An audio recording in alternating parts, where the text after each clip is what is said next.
Si Papa nag-aayos ng baon ni Miggy. Akin to. Parang masarap. Parang toke-toke lang, mahal ah. Ito yung... Wow! Sarap ng baon. Tonkatsu yan. Tonkatsu. Miggy, look at your food.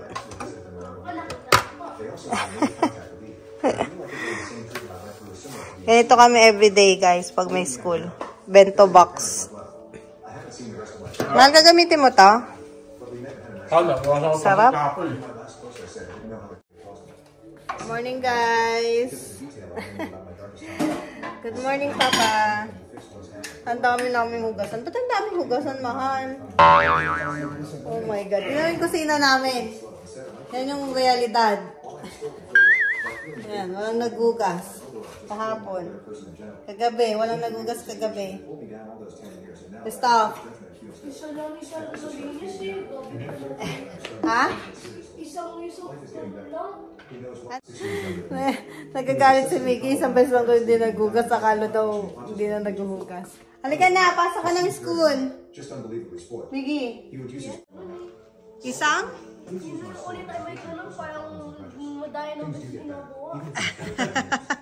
Isang beses lang hindi naghugas? Oh, next time maghugas ha, pagkatas kumain. Ha? Gusto? Hindi na to crunchy mamaya. Magluluto ka pa? Wala na, isa na lang to?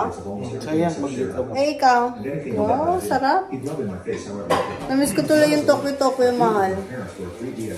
Sarap, diba? Sarap. Hey guys, silipin natin yung tanim ko. Ganda ng araw. Mainit dito yung 100. Nagwa 103 degree. Ayan. Yung mga tanim ko. Lumalaki na sila. So, ito yung ating cucumber. Ayan, oh. Umiikot sila dito sa... Ano mag-focus? Ayan. Umiikot sila dito sa tali. Ay, dito sa support. Cucumber to, guys, eh. Ayun. Ang cute. Nagsimula to sa seeds. Tapos may langgam. Ayan, lumalaki na. Ito kamote. And then, ito is kalabasa. Ayan, kalabasa siya. Uy, ang cute to. Namumulaklak. Kalabasa to, guys.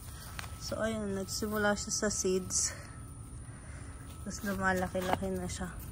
Kalabasa. Ayun, ang galing ah. Parang may bulaklak.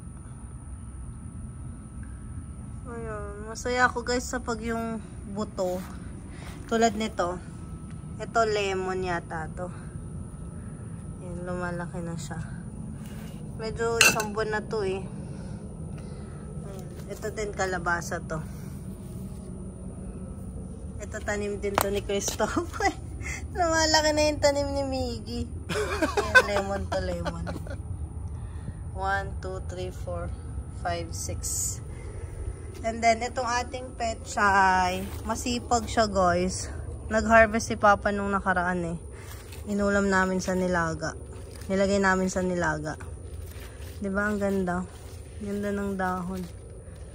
Ay, nakita niyo mga bawas-bawas. In-harvest siya ni Papa. Tapos, tumutubo pa rin siya. Ganda. Ito yung sili natin. Wala pa siyang bunga. Mas nauna tong lumaki kaysa dito. Sa isa. Diba? Yun lang yung tanim ko guys. Nakakaalis ng pagod. Kahit hindi masyadong mamumunga, okay lang. Basta buhay sila. Ito is beans yata to. Ito na lang yung natira. Marami to. Ay, may tubo-tubo oh. Hindi ko na matandaan kung ano to. Ayan. Ito, kamatis. Hindi pa siya namunga. Ito na yung natira sa kamatis ko. O, diba? Ang cute. Kumakapit sila dito. Nakakatuwa. Nakakatuwa sila guys. From seeds. Ayan. Lumalagay. Kumakapit siya. Kaya pala kailangan talaga ng support ng ganito. Kakapitan nila. Kasi kumakapit sila sa Ayan Ang cute.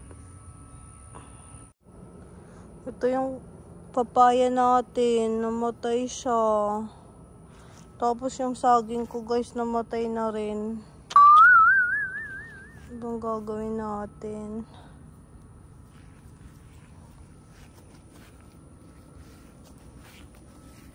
Ito beans din to eh.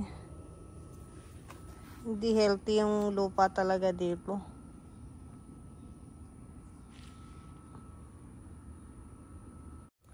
Ito yung ating bell pepper.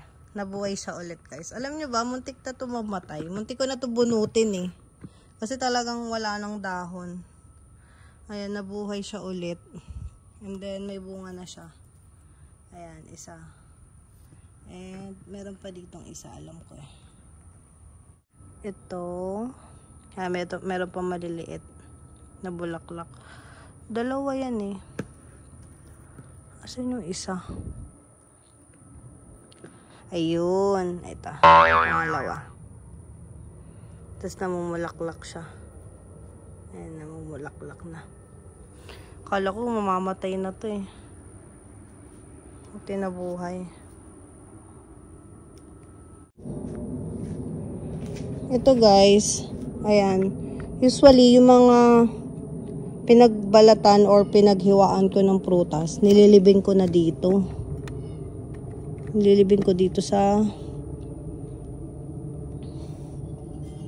dito. Kasi pataba yata ito eh. Maglibing tayo ng lemon.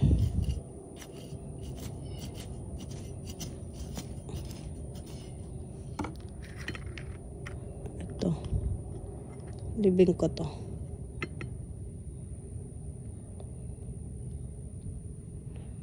Ayan. Libing natin siya. Tapos dito, wala naman nakatanim dito. Ayan yung mga pinagbalatan, nililibing ko dito. Kasi fertilizer ba.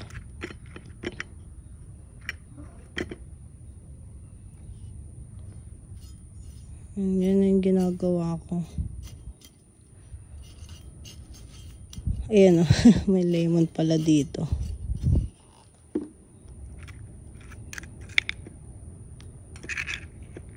Tingnan natin kung tutubo. Yan lang ginagawa ko. Tapos pag tumubo, kasi ang mahal ng mga halaman dito, yung mga tanim, pag bibili ka. Magkano abutin? $20 yung maliit na tanim. Tapos mamamatay. Nakakalungkot, diba? So, ayan. Tinatanim ko sila dito. Nililibing ko. Ay. Ayan, tulad nito. Nililibing ko yan. Parang fertilizer ba. Maganda daw yan sa tanim eh. Pati ito. Yung dahon.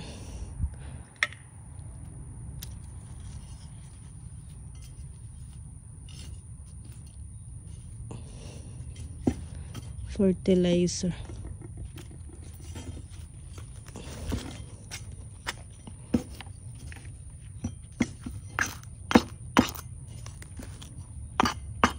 Ito kamatis. Saan ko kaya ito pwede itanim? So yan. Diyan ko siya nilalagay para fertilizer.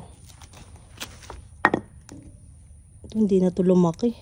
Ewan ko kung ano to. Yan, tagal na yan. Hello guys. Ayan. Another day. Di ba nag-vlog ako kahit galing sa work? Man. So ayan. Ito yung mga niluluto ni Toto pag siya yung assign. Kapag siya yung off-duty. Iba-vlog ko mal yung Toto cooking versus Shirley. Ang social. Ano to, mahal? Bacon? Shrimp na may bacon? Wow! And then ito, breaded shrimp. Yes, of course. Oo naman. Ano ang baon ng anak mo? Sausage. Ba't sausage? Ba't sausage? O, diba? Tapos nag-pancake pa siya. Pancake na yung baon ko kahapon eh. Ano saan yan? Hindi kasi yung mga order sa isang box. Yung isa na iwan. Look. Ito yung breakfast ni Toto, oh. Diba? Ang sarap. So, ito yung breakfast ko, guys, pag si Toto ang nag-prepare. Diba? Parang lunch na. Malano to? Bacon. Sarap po. O, diba? Pag ako, egg lang. Hindi siya kumakain ng hipon eh. Tapos, ito breakfast mo? Diet ka ba? Ito yung breakfast ni Toto, egg. Ay, sorry. Ayan, nilaga. Ito yung breakfast ko. Wow, ang sarap naman ito. O, diba? May plating pa yan.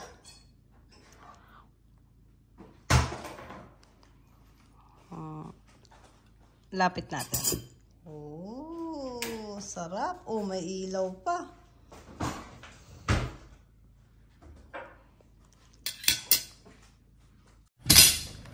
Let's eat, Papa. Wow. Dapat di ka talaga nag-work, mahal eh. Masarap yung breakfast. Pag ako nagluluto, egg, bacon, ham, pancake. Let's pray. Para sa Holy Spirit. Let's also look for this service which you want to set on the Ano ba? Sama? No. Bakit? I feel bad. Naiwan yung isang box. Nabili ko pa naman na yun. Kasi 8 yung order ng Corel. So, isang balikbayan box yun. Tapos may space sa ibabaw. Pero hindi na kasi yung isang box pa ng Corel. Eh, may pang 9 na order.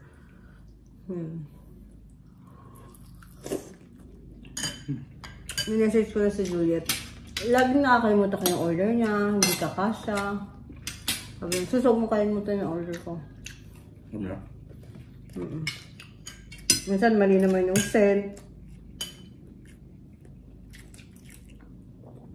Sarap.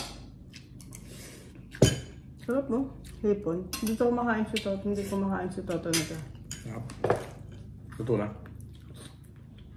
Try mo. Luto na. Yeah. Hipon din to eh, na breaded. Hipon lang yan. Sarap.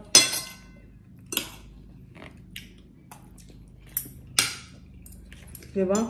May gulay pa. O, diba? Napakain mo yun.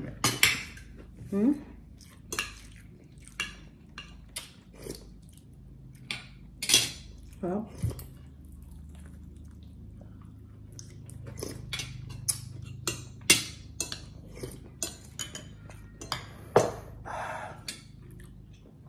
Busin mo. Alam ko ng anak mo? Ha? Nakapisa mo siya? Ano yan? Sarap. Kaya may luto mabisa yun.